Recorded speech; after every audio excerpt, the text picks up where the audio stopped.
નમસ્તે વિદ્યાર્થી મિત્રો, ધોરણ 9માં વિષય સામાજિક વિજ્ઞાન એમાં પાઠ 10 સરકારના અંગો એમાં આપણે છેલ્લે જોયું રાજ્યપાલની લાયકાત, પછી મુખ્યપ્રધાન અને એનો આખું પ્રધાનમંડળ છે એની જે ચર્ચા છે એ આપણે કરેલી.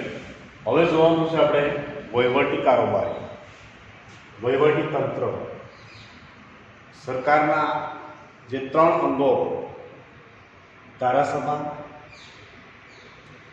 એ આપણે જે વાત કરી એ જ પ્રમાણે ન્યાયતંત્ર અને ખાસ ત્રીજું જે કારોબારી એટલે કે વહીવટી તંત્ર છે એ કહેવામાં આવે છે. તો વિદ્યાર્થી મિત્રો, આપણે વહીવટતંત્ર એટલે કે વહીવટી કારોબારી છે એ વહીવટી કારોબારી છે એની કામગીરી શું, તો એની ચર્ચા આપણે કરીએ. તો રાજકીય કારોબારી જુદા જુદા ક્ષેત્રોમાં નીતિઓ ઘડે છે કે ભાઈ ખાસ જોઈએ કે ભાઈ રાજકીય કારોબારી જોઈએ તો કે રાજકીય કારોબારી છે એનું કામ શું, તો કે જે નીતિઓ ઘડવાનું. શું ઘડવાનું, તો કે એ રાજકીય કારોબારી છે એ નીતિઓ ઘડે છે, એટલે નીતિઓ ઘડવાનું. જુદા જુદા ક્ષેત્રોમાં એ નીતિઓ ઘડે છે જેને તો કે ભાઈ વિગતપૂર્ણ કાર્યક્ષમતાથી અમલ કરવાનું કાર્ય કોણ કરે, તો કે એ કાર્ય કરે છે વહીવટી તંત્ર અથવા વહીવટી કારોબારી. શું કહેવામાં આવે છે, કે વહીવટી તંત્ર અથવા વહીવટી કારોબારી છે. કારણ કે રાષ્ટ્રીય કારોબારી નીતિઓ ઘડે છે. દાખલા તરીકે અત્યારે તમને ખબર છે કે આપણે કોરોના વાયરસ છે, તો કોવિડ-19 ના કારણે આજે જે સરકાર અમુક નીતિઓ ઘડે, રાષ્ટ્રીય જે કારોબારી છે એ શું કરે, તો કે ભાઈ નીતિઓ ઘડે કે ભાઈ દરેક વ્યક્તિએ માસ્ક પહેરવું. નો માસ્ક પહેરે તો આપણે બધા જાણીએ કે દંડ વસૂલ કરવામાં આવે છે. તો આ નીતિઓ ઘડે અને એ નીતિઓનું પાલન કોણ કરાવે, તો કે વહીવટી કારોબારી. કોણ કરાવે છે, તો કે એ વહીવટી કારોબારી છે એ નીતિઓનું પાલન છે એ કરાવે છે. અહીં એ જ આપણને ખાસ કરીને આપણે જોઈએ તો કે કીધું છે કે ખાસ જે કાર્યક્ષમતાથી અમલ કરવાનું કાર્ય, તો કે વહીવટી કારોબારી છે એ એનું છે કે ભાઈ એ કાર્યક્ષમતા પ્રમાણે એને અમલ કરાવવાનો. એમ કે ભાઈ તમારે માસ્ક પહેરવાનું. કારણ આદેશ કિનો છે, રાજકીય કારોબારીનો આદેશ છે. આદેશ કિનો છે, તો કે રાજકીય કારોબારીનો છે એ પ્રમાણે એને અમલ કરાવવાનો. એ રીતે આપણે જોઈએ કે એ વહીવટી કારોબારી છે એનો અમલ કરાવતો હોય છે. એટલે વહીવટી કારોબારી છે રાજકીય કારોબારીની નીતિ વિષયક બાબતો છે એને તો કે સલાહ અને સૂચન આપે છે. શું કીધું અહીંયા, કે વહીવટી કારોબારી છે એ રાજકીય કારોબારીને નીતિ વિષયક બાબતોમાં તો કે સલાહ અને સૂચન આપે છે. કેને આપે છે, તો કે રાજકીય કારોબારીને. જે વહીવટી કારોબારી છે એ તો કે જે નીતિઓ ઘડવામાં સલાહ સૂચન છે એ તો કે રાજકીય કારોબારી છે એને આપે છે અને જરૂરી માહિતી અને આંકડા પૂરા પાડે છે. એને વહીવટી કારોબારી છે એ જરૂરી માહિતી આપે છે. કેને આપે છે, તો કે રાજકીય કારોબારીને. કેને આપે છે, તો કે રાજકીય કારોબારીને જુદી જુદી માહિતીઓ આપે, જુદા જુદા તો કે એને આંકડાઓ છે એ પૂરા પાડે. જો કે રાજકીય કારોબારી તેમની સલાહ અનુસાર વર્તવા બંધાયેલ નથી. યાદ રાખજો, વહીવટી તંત્ર જે કે રાજકીય કારોબારી છે એ ખાસ તો કે એ બંધાયેલ નથી. કારણ કે રાજકીય કારોબારી છે એ કે પ્રમાણે વહીવટી તંત્રને કરવાનો હોય છે. અહીંયા શું કીધું, આપણે ઊંધું કીધું છે, પરંતુ સમજવાનું આ રીતે છે આપણને કે વહીવટી તંત્ર આંકડા આપે, વહીવટી કે પ્રમાણે રાજકીય કારોબારી છે એની નીતિનું ઘડતર કરવાનું છે, પરંતુ એવું નથી. એ બંધાયેલ નથી. કોણ બંધાયેલ નથી, રાજકીય કારોબારી છે બંધાયેલ નથી. એટલે જ કીધું છે કે રાજકીય કારોબારી છે એ સલાહ અનુસાર વર્તવા બંધાયેલી નથી. કેની સલાહ અનુસાર, તો કે વહીવટી તંત્રની સલાહ અનુસાર બંધાયેલી નથી. નીતિઓ કાયદાઓ ગમે તેટલા સારા અને લોક ઉપયોગી હોય, નીતિઓ છે કાયદાઓ છે ગમે એટલા સારા છે એ લોક ઉપયોગી હોય, પરંતુ જો તેનો અમલ વહીવટી કારોબારી છે એ દ્વારા અસરકારક અને સંતોષકારક રીતે ન થાય તો એનો હેતુ છે એ માર્યો જાય છે. એનો હેતુ કોઈ લેતો નથી. ભલે રાજકીય કારોબારી ગમે એટલી નીતિ કરે, ગમે એટલા તો કે કાયદા શું બનાવે છે તો કે ગમે એટલા કાયદા છે એ બનાવે, પરંતુ વહીવટી કારોબારી છે એ વ્યવસ્થિત એનો અમલ ન કરાવે તો, વહીવટી કારોબારી વ્યવસ્થિત એનો અમલ ન કરાવે તો શું કીધું તો કે એનો હેતુ છે એ માર્યો જાય છે. એટલે આ નીતિ ઘડતરમાં અને નીતિના અમલીકરણની સતત ચાલતી જે પ્રક્રિયા છે એ પ્રક્રિયામાં કારોબારીને વહીવટી તંત્રનું પીઠબળ પૂરું પાડે છે. જે કઈ નીતિઓ ઘડે છે, જે કઈ કાયદાઓ ઘડે છે કે જે અમલીકરણ થાય છે સતત એ ચાલતી પ્રક્રિયામાં કારોબારી છે એ વહીવટી તંત્રને એક પીઠબળ પૂરું પાડે છે. કઈ કારોબારી? રાજકીય કારોબારી છે એ વહીવટી તંત્રને એક પીઠબળ પૂરું પાડે છે. કે રાજકીય કારોબારી આદેશ કરી દે કે તમારે ફરજિયાત બધાએ તો કે હેલ્મેટ પહેરવાનું, ફરજિયાત માસ્ક પહેરવાનું, એ બધી પાલન કરવાનું કીનું છે તો કે વહીવટી તંત્ર દ્વારા એ પાલન કરાવવામાં આવે. આદેશ કોણ આપે? રાજકીય કારોબારી. કોણ આપે છે આદેશ?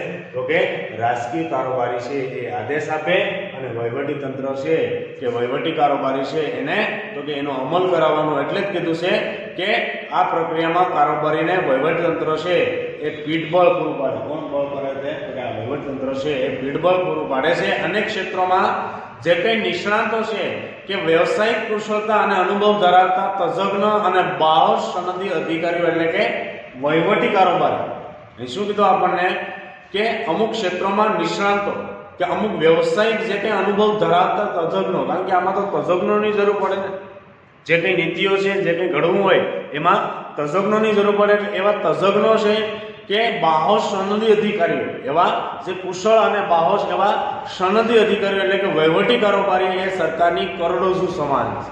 એ સરકારની કરોડરજ્જુ છે. જેવી રીતે શરીરમાં કરોડરજ્જુ ન હોય એમ શરીર કામ કરી શકે નહીં. જેવી રીતે અહીંયા શું કીધું આપણે પાઠમાં કીધું કે સરકારના અંગો, આ બધા અંગો છે, સરકારના અંગો છે. રાજકીય કારોબારી છે, પછી ન્યાયતંત્ર છે અને વહીવટી કારોબારી છે. એમ આ બધા છે એ વહીવટી કારોબારી છે, સરકારના અંગો છે, સરકારની કરોડરજ્જુ કહેવામાં આવે છે. જેવી રીતે મેં કીધું એમ કે આપણા શરીરમાં જો કરોડરજ્જુ ન હોય તો આપણું શરીર કામ કરતું નથી. તો એ પ્રમાણે જો વહીવટી તંત્ર ન હોય તો રાજકીય કારોબારી છે એ એકલી કંઈ કામ કરી શકતી નથી. વહીવટી તંત્ર દ્વારા થાય છે. કેના દ્વારા થાય છે? વહીવટી તંત્ર. એટલે દરેક તાલુકામાં અને જિલ્લામાં તમે જો જિલ્લા કલેક્ટર હોય, મેજિસ્ટ્રેટ કહેવામાં આવે છે, અને ખાસ કરીને નાયબ કલેક્ટર હોય, એ પ્રમાણે અલગ અલગ ખાતામાં એની વહેંચણી કરવામાં આવે કે એની જવાબદારી આખા જિલ્લાની હોય છે, આખો જિલ્લો એને સંભાળવાનો હોય છે. એ પ્રમાણે આ બધું વહીવટી કારોબારીમાં આવે. મામલતદાર સાહેબ છે, નાયબ મામલતદાર સાહેબ છે, પછી તલાટી મંત્રીઓ છે, આ બધા છે એ બધું શું તો કે ભાઈ અલગ અલગ જે તાલુકામાં અને જિલ્લામાં અને ગામડાનો તો કે સતત વિકાસ થાય અને વ્યવસ્થિત દરેક વ્યક્તિ છે એ માનવ જીવન જીવી શકે, માનવ કલ્યાણ કરી શકે, એ માટે ટેપ બાય ટેપ એ અલગ અલગ હોદ્દાઓ છે એ આપવામાં આવ્યા છે. એટલે આ બધું કામગીરી કેવી હોય છે? વહીવટી, ખાસ કરીને વહીવટી કારોબારી છે એની કામગીરી હોય છે. એટલે જ કીધું કે વહીવટી કારોબારી છે એ સરકારની કરોડરજ્જુ સમાન છે, કારણ કે એક એના દ્વારા સરકાર પોતાનો વહીવટ વ્યવસ્થિત કરી શકે. સરકાર એના દ્વારા જ પોતાનો વહીવટ કરી શકે, કારણ કે સરકાર આદેશ આપે, કલેક્ટર સાહેબને આદેશ આપે કે ખાસ કરીને જે મામલતદાર સાહેબ આદેશ આપે કે એના દ્વારા ટેપ બાય ટેપ બધા કાર્યો છે એ કરી શકે. મામલતદાર સાહેબ તો કે મંત્રીઓ છે એને આદેશ આપે, મંત્રીઓ સરપંચોને આદેશ આપે, એ પ્રમાણે તો કે દરેકનો વિકાસ હતો. એમ અહીંયા એ જ કીધું છે કે એ ખાસ કરીને તો વહીવટી કારોબારી છે એ સરકારની કરોડરજ્જુ ગણવામાં આવે છે. તેઓ નિષ્ણાત, તજજ્ઞ, વહીવટી સૂઝબૂઝ, ખાસ કરીને બહોળો અનુભવ અને દીર્ઘદ્રષ્ટિ વહીવટી ક્ષમતાને કારણે તેઓ કાર્યક્ષમ છે એ વહીવટ કરી શકે. અહીં શું કીધું આપણને કે તેઓ નિષ્ણાંતો છે, એ તજજ્ઞ છે, જ્ઞાન ધરાવે છે, સૂઝબૂઝ છે, અને એમાં તો કે ખાસ કરીને બહોળો અનુભવ હોય છે. એમાં શું હોય છે તો કે વહીવટી કારોબારીમાં બહોળો અનુભવ હોય છે અને દીર્ઘદ્રષ્ટિ ધરાવે, અને એ પ્રમાણે તો કે વહીવટી ક્ષમતાને કારણે તેઓ કાર્યક્ષમ છે, એ વહીવટ સારો એવો વહીવટ છે એ કરી શકે. અને સરકારના અંગોમાં રાજ્ય કારોબારી લોકોના કલ્યાણ અને સુખાકારીની ચિંતા અને ચિંતન કરતા મગજ સમાન છે. રાજકીય કારોબારી કેવું છે તો કે રાજ્યની ચિંતા કરે છે, એનું ચિંતન કરે છે કે આજે તમે જો કોવિડ-19 છે તો એને સતત તો કે એ રાજ્ય છે કે રાજકીય કારોબારી છે, રાજ્ય કારોબારી છે એ સતત ધ્યાન રાખે છે કે ભાઈ કયા એરિયામાં કેટલા, ખાસ કરીને આપણે જોઈએ કે કોવિડનું પ્રમાણ વધારે છે તો એ એરિયામાં ખાસ કરીને સતત ધ્યાન આપવામાં આવે છે. એ પ્રમાણે અહીંયા એ જ આપણને કીધું છે કે વહીવટી ખાસ કરીને રાજકીય કારોબારી છે એ રાજ્યના અંગો છે એ કારોબારી તો કે લોકોનું કલ્યાણ થાય, લોકોની સુખાકારી વધે, ચિંતા કરે, ચિંતન કરે અને એ રીતે મગજ સમાન કહેવામાં આવે છે કે એ સતત તો કે એના મગજ સમાન છે એ ગણી શકીએ. અને જ્યારે વહીવટી કારોબારી તો કે એના હાથ પગ છે. વહીવટી કારોબારી છે એ કેના હાથ પગ છે તો કે રાજ્યની કારોબારી કે રાજકીય કારોબારી કહેવામાં આવે, એના હાથ પગ છે વહીવટી કારોબારી. કારણ કે હાથ પગ ન હોય તો શરીર કોઈ કામનું નથી, કારણ કે હાથ પગ દ્વારા શરીર આપણે એક જગ્યાએથી બીજી જગ્યાએ જઈ શકીએ. એમ અહીંયા વહીવટી કારોબારી ન હોય તો તમે વિચારો કે દાખલા કે આપણે પગ ન હોય તો આપણે ઘોડી લઈને જઈએ કે આ કઈ XYZ એ ગૌણ બાબત છે, પરંતુ હાથ કે પગ ન હોય તો આપણું કોઈ કાર્ય છે એ કરી શકતા નથી.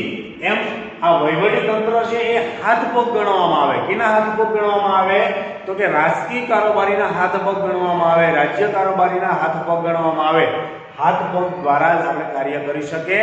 એમ અહીંયા વહીવટી કારોબારી છે એના દ્વારા જ રાજકીય કારોબારી છે એ કાર્ય કરી શકે. એટલે બંને વચ્ચે નિખાલસ મૈત્રીપૂર્ણ સંબંધો એ રાજ્યનું સુશાસન અને વિકાસની પૂર્વ શરત છે. આ બેના સંબંધો કેવા છે તો કે મૈત્રીપૂર્ણ સંબંધો હોવો જોઈએ, સુશાસિત સંબંધો હોવો જોઈએ, વ્યવસ્થિત સંબંધો હોવો જોઈએ, તો જ રાજ્યનો વિકાસ થાય. શું થાય છે? તો જ રાજ્યનો વિકાસ થાય, બાકી વિકાસ થઈ શકે ને. આ પૂર્વ શરત ગણવામાં આવે છે, કારણ કે આ બે તાલમેલ ચાલે તો જ રાજ્ય છે એ વિકાસ કરી શકે, બાકી વિકાસ કરી શકે નહીં. આ આદેશો બહાર પાડે, નીતિઓ ઘડે, કાયદા બનાવે તો અમલવારી કેને કરાવવાની હોય છે તો કે વહીવટી તંત્રને. કેને કરાવવાની હોય છે? વહીવટી તંત્રને અમલવારી કરાવવાની હોય. જો વહીવટી તંત્ર અમલવારી કરાવે નહીં તો પરિસ્થિતિ કેવી થાય? તો અહીંયા વિકાસ રૂંધાઈ જાય. એટલે જ કીધું છે અહીંયા કે આ બેને તો કે ખાસ કરીને મૈત્રીપૂર્ણ, નિખાલસ અને મૈત્રીપૂર્ણ જે કઈ સંબંધો છે એ રાજ્યનું સુશાસન અને વિકાસની પૂર્વ શરત ગણવામાં આવે. તો સરકારની સત્તા અને પ્રભાવ અમલદારશાહીથી વધુ કેન્દ્રિત થવા લાગ્યો છે. અહીં શું કીધું છે આપણને કે સરકારની સત્તા અને પ્રભાવ તો કે અમલદારશાહીમાં તો કે વધુ કેન્દ્રિત થવા લાગ્યા છે, કારણ કે સરકારનો પ્રભાવ વધવા લાગ્યો છે. અહીંયા સરકાર છે તો સરકારનો પ્રભાવ છે એ ખાસ કરીને તો કે અહીંયા જે વહીવટી ક્ષેત્ર છે કે અમલદારશાહી છે એમાં કેન્દ્રિત થવા લાગે છે, કે એમાં તુમારશાહી શું વધવા લાગ્યું છે? એમાં તો કે તુમારશાહી વધવા લાગી. લાગવગ શું વધવા લાગી છે? લાગવગ, સગાવાદ, ભ્રષ્ટાચાર, અપ્રમાણિકતા, બિનકાર્યક્ષમતા, ગેરરીતિઓ, આ બધી જવાબદારીઓમાંથી તો કે પલાયન થવાની વૃત્તિ એ અમલદારશાહીની આ અનિષ્ટો કહેવામાં આવે છે. કારણ કે ધીરે ધીરે તો કે રાજકીય દબાણ આવે ને, આજે પરિસ્થિતિ બદલાતી જાય છે. વિદ્યાર્થી મિત્રો ખાસ સમજો અહીંયા કે ખરેખર આ સરકારના અંગ છે, હાથ પગ છે, પરંતુ સરકાર એના ઉપર એટલો બધો પ્રેશર મારે કે જેથી કરીને શું થાય તો કે એમાંથી ભ્રષ્ટાચાર થાય. કારણ કે સગાવાદ આવે તો કે આ તો ભાઈ અમારો છે, સગો છે, ધારાસભ્યનો ભત્રીજો છે કે ધારાસભ્યનો ભાઈ છે, કે આ રીતે સગાવાદ આવે. એટલે સગાવાદ આવે એટલે શું થાય છે? અહીંયા એ જ કીધું કે લાગવગ, તુમારાશાહી, સગાવાદ, ભ્રષ્ટાચાર, અપ્રમાણિકતા. જે પ્રમાણિકતા છે હોવી જોઈએ એ છે નહીં. કોઈ પણ કામ કરાવો તો તમારે તો કે આ કામ કરવા માટે આ કરવું પડે, આ કામ કરવા માટે આ કરવું પડે. આ સગાવાદ છે, અપ્રમાણિકતા છે, એ બિનકાર્યક્ષમતા, પછી કામસોર બની જાય, બિનકાર્યક્ષમતા અને ગેરરીતિઓ કરે. એમાં ગેરરીતિઓ કરે છે. આવી જ રીતે તો કે પોતાની જવાબદારીમાંથી પલાયન થઈ જાય છે, પોતે જવાબદારી લેતા નથી. જવાબદારીમાંથી પલાયન થવાની વૃત્તિ એ અમલદારશાહીની અનિષ્ટો છે, જેથી તેને રોકવા માટે આપણે વહીવટીમાં તો કે તકેદારી પંચ છે. વહીવટીમાં શું હોવું જોઈએ તો કે ભાઈ તકેદારી પંચ છે. પછી લોકપાલ શું હોવું જોઈએ તો કે લોકપાલ. આ લોકપાલ અને લોકાયુક્ત, આ લોકપાલ અને આ લોકાયુક્ત હોવું જોઈએ. શું હોવું જોઈએ અહીંયા તો કે લોકપાલ અને લોકાયુક્તની જરૂર વધતી ગઈ છે, કારણ કે લોકપાલ અને લોકાયુક્ત આ બે કાયદા છે. તો એના દ્વારા શું થાય કે વ્યક્તિ છે એ ભ્રષ્ટાચાર ન કરી શકે. શું ન કરી શકે તો કે આના દ્વારા ભ્રષ્ટાચાર છે એ ભ્રષ્ટાચાર ન થાય, કારણ કે આજે તમે જો કોઈ કામ કરવામાં જે ખાસ કરીને ભ્રષ્ટાચાર થતો હોય તો એ ભ્રષ્ટાચાર છે એ રોકી શકે. એટલે જ અહીં કીધું છે આપણને કે ખાસ કરીને લોકપાલ કે લોકાયુક્તની જરૂર વધતી ગઈ છે કે લાંચ રૂશ્વતની બધી રોકવા માટે. લાંચ રૂશ્વત, કારણ કે લાંચ દો તો તમારું કામ થાય, આવી લાંચ રૂશ્વતની જે બદીઓ છે રોકવા માટે ગુજરાત સરકારે પણ લાંચ રૂશ્વત વિરોધી બ્યુરો, ગુજરાત સરકારે લાંચ રૂશ્વત વિરોધી બ્યુરો એટલે કે એન્ટી કરપ્શન બ્યુરો, એનું શું કહેવામાં આવે છે?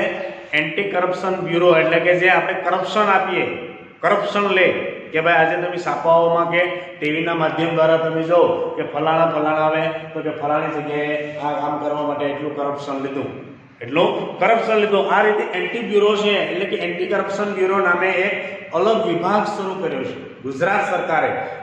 એનો ટોલ ફ્રી નંબર તમે જો નંબર 1823344444 જાહેર કરી અને પ્રજાની ફરિયાદોનું ખાસ કરીને આવકારવાનું ખુલ્લે અને સ્વીકાર્યું છે કે પ્રજાનું કોઈ પણ ફરિયાદ હોય તો આ ટોલ ફ્રી નંબર ઉપર આપણે ફોન છે એ કરી શકીએ કે એના દ્વારા કોઈ વ્યક્તિ છે એ લાંચ માગે, કોઈ પણ કામ કરવા માટે આપણે જોઈએ કે લાંચ માગે તો એની ઉપર તમે ફરિયાદ છે એ કરી શકો. 1823344444 આ નંબર ઉપર આપણે કરી શકીએ, કારણ કે સરકાર એના માટે લોકપાલ અને લોકાયુક્ત નાખવામાં આવે જેથી કરીને જે વહીવટી તંત્ર દ્વારા ભ્રષ્ટાચાર છે એ થઈ શકે નહીં.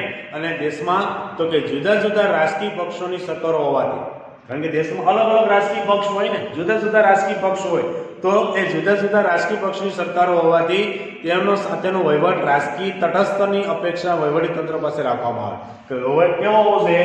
તો કે વહીવટ છે એ તટસ્થ હોવો જોઈએ. કેવો હોવો જોઈએ? આ તટસ્થ વહીવટ છે એ ખાસ તો કે તટસ્થ છે એ હોવો જોઈએ, કારણ કે આમાં તો ગમે પક્ષ બદલે, કારણ કે વહીવટી કારોબારી છે તો કાયમી છે. આ કારોબારી કેવી છે? તો કે એ આ કાયમી કારોબારી, વહીવટી કારોબારી છે કાયમી છે. કોઈ 5 વર્ષ માટે મામલતદાર સાહેબ કે 5 વર્ષ માટે કલેક્ટર સાહેબ નથી રહેતા, એ તો જે નિવૃત્ત થાય ત્યાં સુધી રહે છે.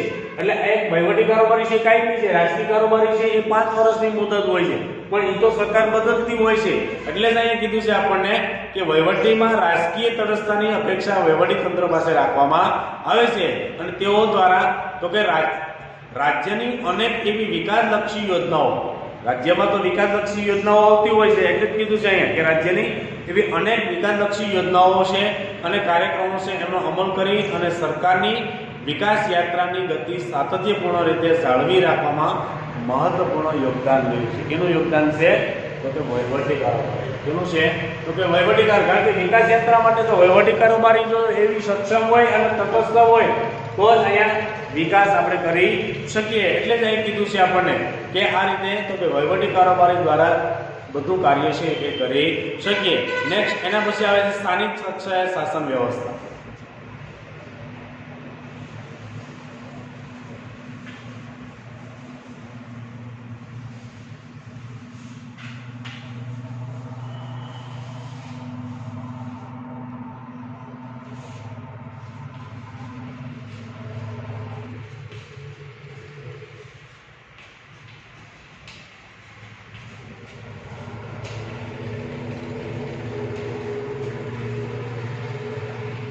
સ્થાનિક કક્ષાએ આપણે જોઈએ તો કે ભાઈ શાસન વ્યવસ્થા, સ્થાનિક કક્ષાનું જે શાસન વ્યવસ્થા છે તો અહીંયા આપણે જોઈએ કે ભાઈ કેન્દ્ર સરકારની અનેક એવી વિધિઓ, કેન્દ્ર સરકાર છે એ કેન્દ્ર સરકારની એવી અનેક વિધિ જવાબદારીઓની વચ્ચે એક સ્થાનેથી સમગ્ર દેશનું સંચાલન કરવું એ અત્યંત કઠિન અને કપરું છે. કારણ કે બે કોણ છે? તો ભાઈ કેન્દ્ર સરકાર. તો આ કેન્દ્ર સરકાર છે, કેન્દ્રમાંથી એક સ્થાનેથી શાસન આખા દેશનું કરવું એ અશક્ય છે, કારણ કે અહીંથી આખા દેશનું શાસન છે એ થઈ શકે નહીં. એટલે જ કીધું છે કે એ કઠિન અને કપરું છે. એટલે વિવિધ સમસ્યા, વિભિન્ન જરૂરિયાતો, અપેક્ષાઓ, વિપુલ વસ્તીની અનેક આકાંક્ષાઓનું સુચારું અને સ્વીકાર્ય ઉકેલ સમયસર થાય તે હેતુસર તો કે સત્તાનું શું કર્યું છે? તો કે વિકેન્દ્રીકરણ. સત્તાનું શું કરવામાં આવ્યું છે? તો કે સત્તાનું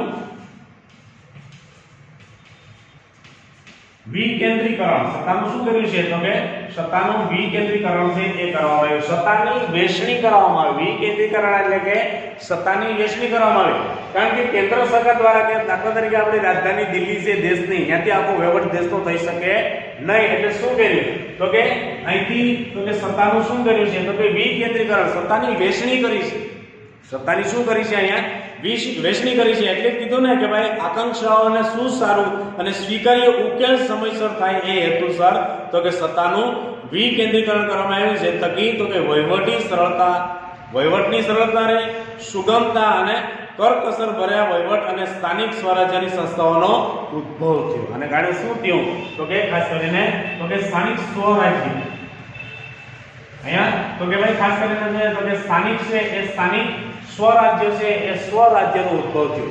કારણ કે એકના હાથમાંથી આખો વહીવટ દેશનો થઈ શકે નહીં. એને વિભાજન કરીએ તો વહીવટ છે એ સારો એવો થાય અને એક સમાન થાય, એક સરખો થાય અને કરકસર ભેરો થાય છે. એટલે ગામ, નગર કે મહાનગરોનો વહીવટ પોતાના ચૂંટાયેલા પ્રતિનિધિઓ છે એના દ્વારા તો કે સ્થાનિક સ્તર છે એની સંસ્થાઓમાં થાય. તેને સ્થાનિક સ્વરાજ્યની સંસ્થા શું કહેવાય છે? એને સ્થાનિક સ્વરાજ્યની સંસ્થા. આપણે જોઈએ કે ભાઈ ખાસ કરીને કેન્દ્ર છે રાજધાની જે આપણા દેશની, પછી રાજ્યો, રાજ્ય પછી જિલ્લા, જિલ્લા પછી તાલુકા, તાલુકા પછી ગ્રામ્ય.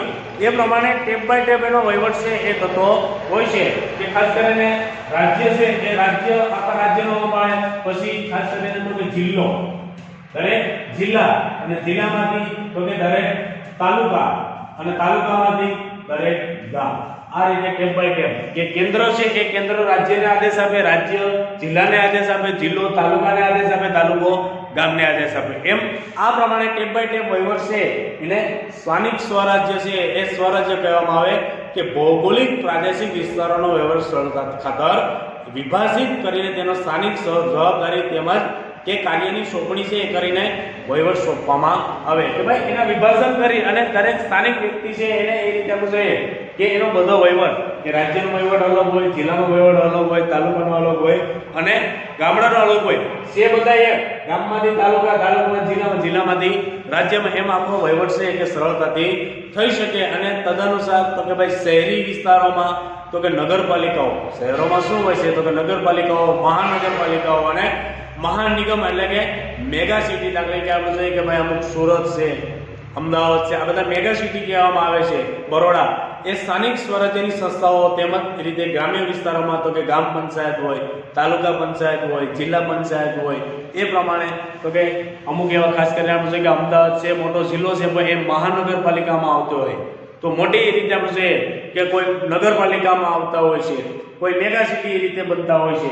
એમ તાલુકા કક્ષાએ એમ દરેક ગામડામાં, તાલુકામાં એ રીતેનો વહીવટ છે એ કરવામાં આવે, જેથી કરીને વહીવટ કરવામાં અનુકૂળતા રહે અને દરેકનો વિકાસ થાય, દરેકનો વિકાસ થાય. તો આ રીતે સ્થાનિક સ્વરાજ્યની સંસ્થાઓમાં તો કે વહીવટ થકી તો કે ગ્રામ્ય કક્ષાએ ચૂંટણી, મતદાનની ખર્ચો, હકોની જવાબદારી, વહીવટી અને સત્તાધારી કે વિરોધ પક્ષની ભૂમિકાની તાલીમ આ બધું આપવામાં આવે. કે સ્થાનિક સ્વરાજ્ય સંસ્થાઓમાં તો કે ગામડા કક્ષાએ આપણે જે ગ્રામ્ય કક્ષાએ ચૂંટણી થતી હોય છે, મતદાન છે કે એ મતદાનની ખર્ચો કે જવાબદારી છે કે વહીવટી છે અને સત્તાધારી છે કે વિરોધી પક્ષની ભૂમિકા છે એની પણ તાલીમ મળે અને સ્વ વિકાસની તક મળે. આને કારણે શું થાય કે સ્વ વિકાસ, પોતે પોતાનો વિકાસ કરી શકે. એટલે કે ગામ પોતાનો વિકાસ કરે, તાલુકો પોતાનો વિકાસ કરે, જિલ્લો પોતાનો વિકાસ કરે, એમ સ્વ વિકાસની તક મળે. અને આ સંસ્થાઓના યોજનાઓમાં અમલમાં તો કે કાયદાની વિસંગતતાથી નીચલી સ્તરે ઊભી થતી સમસ્યાઓને સમજીને પણ ઉપરી કક્ષાએ તો કે એનો અમલમાં મુક્તતા અને પૂર્વ પૂરતી કાળજી છે કે એની જે કંઈ ચકાસણી છે એ ચકાસણી સુધારણાના અવકાશ છે એ રહેશે. કે ભાઈ કોઈ વિકાસ ન થતો હોય તો ઉપલી કક્ષા સુધી આપણે એનો તો કે એ ખાસ કરીને આપણે જોઈએ કે ઉપલી કક્ષાએ અમલમાં મૂકી અને એ રીતે એની પૂર્વ શરત પ્રમાણેનો વિકાસ કરી શકીએ. તેથી સ્થાનિક સ્વરાજ્યની સંસ્થાઓ લોકશાહીની તાલીમ શાળા અને વહીવટી સુધારણાની પ્રયોગશાળા પણ કહેવામાં આવે. અને શું કહેવાય સ્થાનિક ખાસ કરીને આપણે જોઈએ કે સ્વરાજ્યની જે સંસ્થાઓ છે અને લોકશાહીની તાલીમ શાળા, કારણ કે આનાથી તો કે લોકશાહીની તાલીમ મળે. શું મળે છે આનાથી તો કે લોકશાહીની તાલીમ વ્યવસ્થા છે એ ઊભી થાય છે. અને આ રીતે વહીવટી સુધારણા છે એમાં પ્રયોગશાળા કહેવાય છે. એટલે 1992 ખાસ કરીને તો કે 1992 ની વાત કરીએ તો કે 1992 સમગ્ર દેશમાં એક સરખા પંચાયતી રાજ શું હતા તો કે પંચાયતી રાજ અને શહેરી સ્વશાસનની સંસ્થાઓ અસ્તિત્વમાં આવી. 92માં તો કે ખાસ કરીને તો કે પંચાયતી રાજની શરૂઆત કરી અને એ રીતે આપણે જોઈએ તો કે શહેરી વિસ્તારમાં જોઈએ તો કે શહેરી વિસ્તારમાં પણ આ રીતે તો કે અસ્તિત્વમાં શરૂઆત છે એ થવા લાગી. એટલે ટેપ બાય ટેપ કેન્દ્ર કક્ષાએ વહીવટ છે એ કરી શકતા નથી, એટલે વહીવટનું શું કર્યું તો કે વિકેન્દ્રીકરણ દ્વારા તો કે રાજ્યને, જિલ્લાને, તાલુકાને, ગામડાને આ બધાને વહીવટ દ્વારા તો કે એકબીજાનો વિકાસ થાય એવો પ્રયત્ન કરવામાં આવ્યો. નેક્સ્ટ વિડીયોમાં આપણે મળીશું ત્યારે આગળ જઈશું.